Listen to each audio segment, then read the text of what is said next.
श्री गणेशाय नमः। ओम नमो भगवते वासुदेवाय नमः।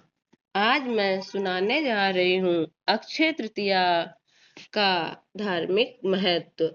अक्षय तृतीया के दिन आप कुछ भी खरीद सकते हैं, क्योंकि यह एक अबूझ तिथि होती है।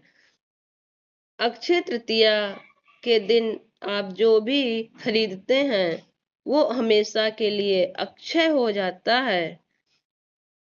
यह अक्षय तृतीया एक ऐसी दुर्लभ तिथि है कि जिसके बारे में संस्कृत में भी कहा गया है, अक्षय जो कभी छीड़ ना हो, जो सदा बना रहे। इस दिन किया गया जब दान, तप, हवन और पूजन का फल अक्षय यानी अविनाशी हो जाता है। वैशाख माह के शुक्ल पक्ष की तृतीया तिथि को मनाया जाने वाला यह पर्व आत्मिक उन्नति, धर्म, सेवा और सत्कर्म की कभी ना समाप्त होने वाली परंपरा का स्मरण कराता है।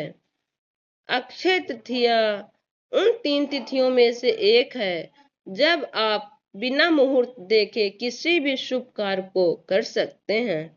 अक्षय तृतीया यूं ही अबूझ मुहूर्त नहीं है, इसका भी एक इतिहास है और इसकी कुछ पौराणिक कथाएं भी हैं। जैसे कि माना जाता है, अक्षय तृतीया तिथि के दिन त्रेता युग का प्रारंभ हुआ था।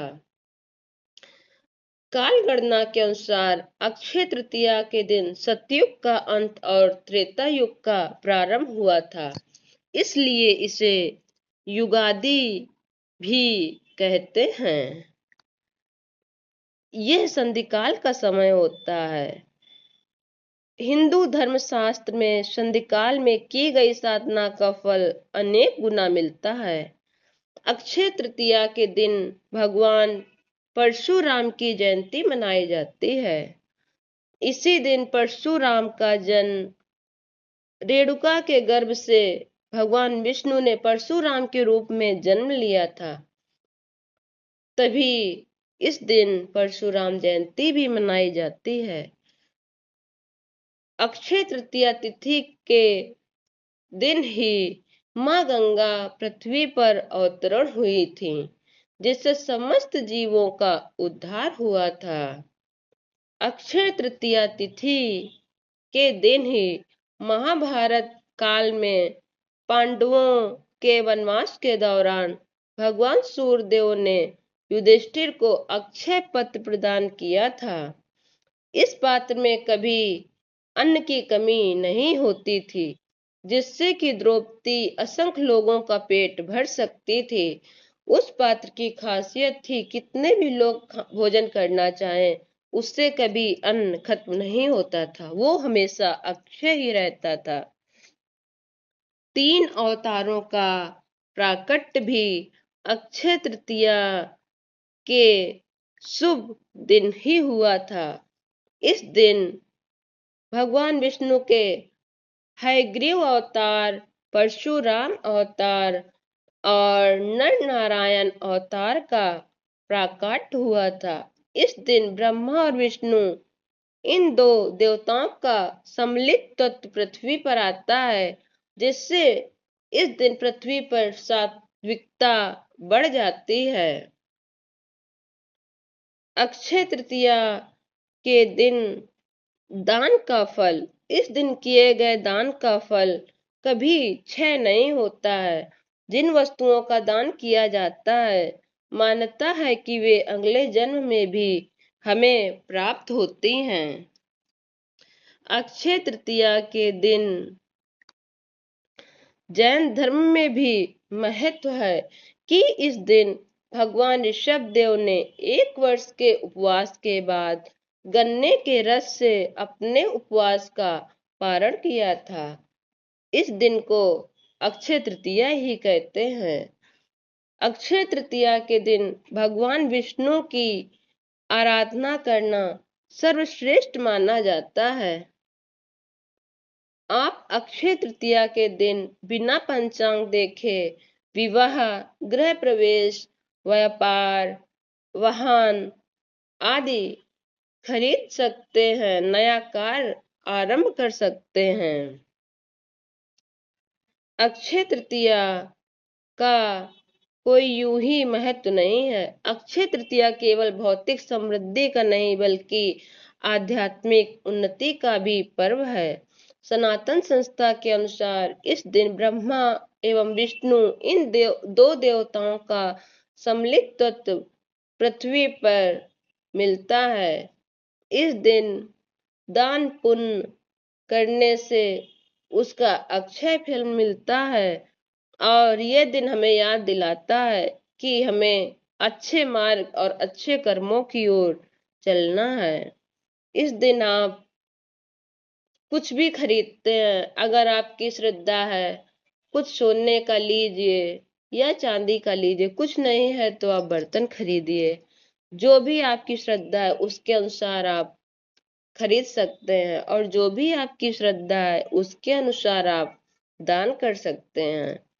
अक्षय तृतीया के पूजा विधि की तैयारी। प्रातः काल उठकर आप किसी पवित्र नदी या तीर्थ में स्नान करें। अगर यह संभव नहीं है तो आप स्नान करने वाले जल में कुछ बूंदें गंगा जल की डाल लें।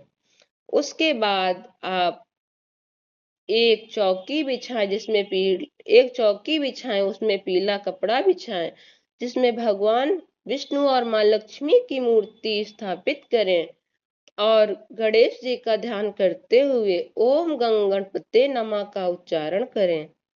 अक्षय तृतीया के पुण्य दिवस पर विष्णु भगवान एवं माँ लक्ष्मी की चालीसा का पाठ अवश्य करें।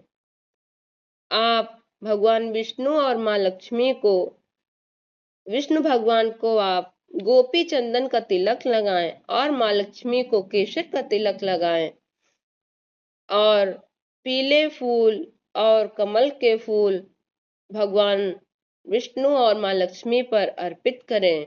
रोली पुष्प धूप दीप नैवेद्य अर्पित करें।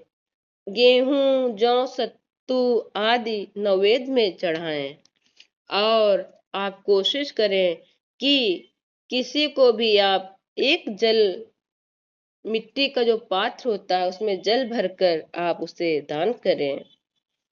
इस दिन का सर्वश्रेष्ठ मंत्र है ओम महालक्ष्मी चा विद्महे विष्णु पत्ने चा धीमहि तन्नो लक्ष्मी प्रचोदयात् और विष्णु सहस्त्र नाम स्तोत्र का पाठ करें। इसके बाद भगवान विष्णु और माँ लक्ष्मी की आरती करें और जरूरतमंदों को दान दें और अपने जीवन में यही धारण करें कि मैं इसी तरह धर्म पूर्वक सत्मार्ग पर चलूं, क्योंकि यह एक वो तिथि है जब धरती पर एक अलग ही सकारात्मक ऊर्जा का संचार होता है और आप इस दिन अपनी गलतियों को सुधारते हुए जीवन के नए मार्ग पर चल सकते हैं और अपने आध्यात्मिक झुकाव को और बढ़ाइए। और आप इस दिन कोशिश करिए कि जो आपके घर के बड़े बुजुर्ग हैं, आपसे जाने अनजाने जो भी आप कभी उच्च स्वर में बात कर जाते हैं वो सब ना करें। कोशिश करें कि अपने माता पिता का आशीर्वाद लेकर ही घर से बाहर निकलें और अपने भगवान की आराधना अवश्य करें। बोलो ओम नमो भगवते वासुदेवाय नमः। ओम हरि विष्णु।